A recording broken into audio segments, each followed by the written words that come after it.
Bonjour peuple de Dieu. Que l'Éternel notre Dieu vous bénisse ce temps. Nous voulons parler de la maturité. Mais en parlant de la maturité, nous savons que par définition, c'est quand une chose arrive réellement à être mûre totalement, il arrive totalement à sa croissance finale. Et alors, aujourd'hui, nous chrétiens, nous devons aussi devenir matures. Dieu a besoin des hommes qui ont de la maturité. Mais pour cela, l'homme d'abord doit être l'esclave du Seigneur Jésus. C'est par ça qu'on commence. Cet esclavage là-bas, c'est quand Christ s'est planté dans un cœur. Parce que tout arbre doit commencer par une semence. Quand la parole de Dieu vient dans nos cœurs, il se plante comme une semence et il commence à monter. Le niveau où on est aux racines, c'est l'esclavage.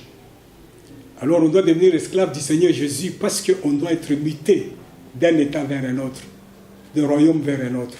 La Bible nous dit cela comme ça.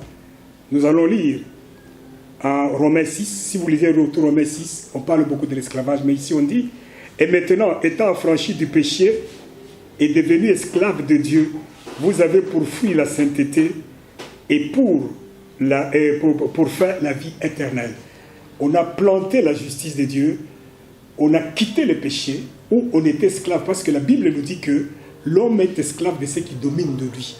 Alors aujourd'hui, hier, nous étions dominés par le dominé. Et à cause de cela maintenant, on nous dit que la grande racine d'abord, c'est l'esclavage de Dieu. On devient esclave du Seigneur, c'est là que commence toute chose.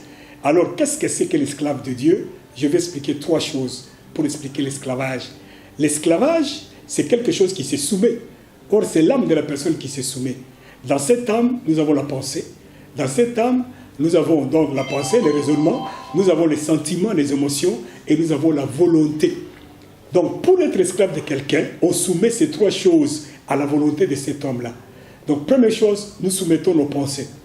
Et quand nous nous soumettons, et nos pensées, nos raisonnements, à Christ, à ce moment-là-bas, nous allons devenir son esclave. Donc, la première des choses, Paul nous dit ceci, en 2 Corinthiens chapitre 10, verset 5, il parle là, il dit, moi, je vais enlever les forteresses qui sont en vous, et je vais essayer de bouleverser les raisonnements que vous avez, les renverser, et je vais mettre Christ dans vos pensées. Vous voyez? Donc là, il nous fait esclaves de Christ par la parole du Seigneur, afin que nous soyons soumis. Et deuxième chose maintenant, ce sont nos sentiments. Là, c'est Philippiens 2, 5 et 8 qui en parle.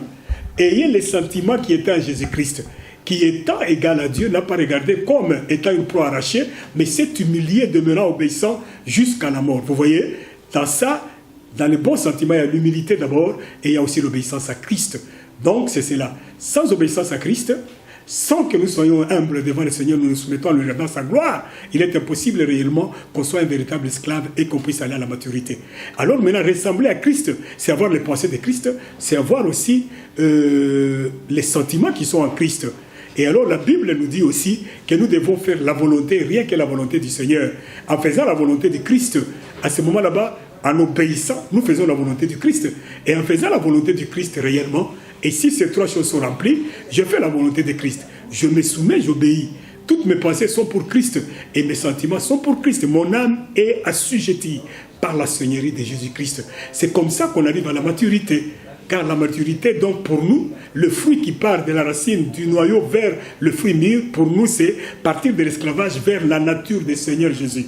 Et quand Christ, nous le ressemblons par nos sentiments, qui étaient en lui, par l'humilité, par l'obéissance, comme il a obéi aussi jusqu'à la mort, et en nous soumettant aux pensées rien que du Père, il disait que je ne faisais que la pensée de mon Père et sa volonté.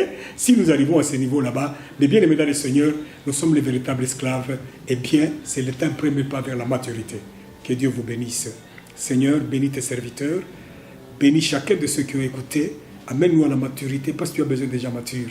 Que ta grâce repose sur quiconque écoute. Au nom de Jésus, notre Seigneur. Amen.